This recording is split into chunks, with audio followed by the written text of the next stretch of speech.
briefly interrupt that update from BBC to take you to Senate, where the Senate is currently having a debate around the coronavirus. And let's listen in on what are the latest government measures that are going to be taken. This might happen and we have not prepared ourselves. So, Speaker, I was going to suggest that you summon Dr. Matiang'i to come with the Cabinet Secretary in charge of health, because that portion of disaster preparedness is more worrying than even the flight itself. Thank you. Okay, Honorable Senators, thank you for your contributions. And I think we are dealing with a very serious issue. And Chairman Health, I also don't agree with what you're saying, that you have written letters and you are waiting. This is not a matter where you write letters. It means it calls for immediate action. Letters will never be responded to. You may need to either walk to the minister or use whatever means, but we want a proper response by Tuesday next week, telling us the preparedness, what has happened, and we don't doubt the competencies of those people who are in those dockets, but some of the things that they're talking about are making Kenyans even more worried than they have been. So with your committee, the Minister I want to agree with the Senator Junior, you get the Minister in charge of disaster management and health to come to the committee and give practical solutions on what they have done to avert this crisis. Otherwise, we like taking things lightly, and we are now joking with our lives.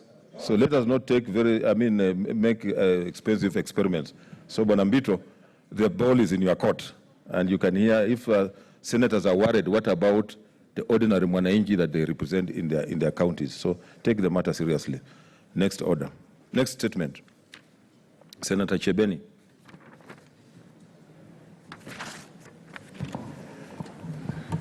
Thank you, Mr. Speaker. Mr. Speaker, pursuant to Standing Order 47.1, I rise to make a statement on the shortage of blood in the blood banks in Kenya, in the country rather. Mr. Speaker, sir, Kenya is a signatory to the World Health Assembly Resolution WHA 2872 of 1975, which requires each member state to develop a comprehensive, well-coordinated blood transfusion service based on voluntary, non-remunerated blood donation. Kenya is also a signatory to the Regional Commonwealth Ministers of Health Resolution of 1989, requiring that each member country makes the provision of safe blood to the people a national priority.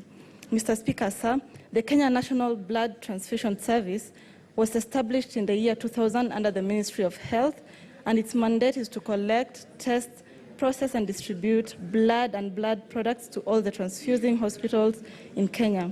KNBTS has 6 regional blood transfusion centers, namely Nairobi, Embu, Nakuru, Eldoret, Kisumu and Mombasa, and 21 other satellite stations. Mr. Speaker, sir, despite advances on technology,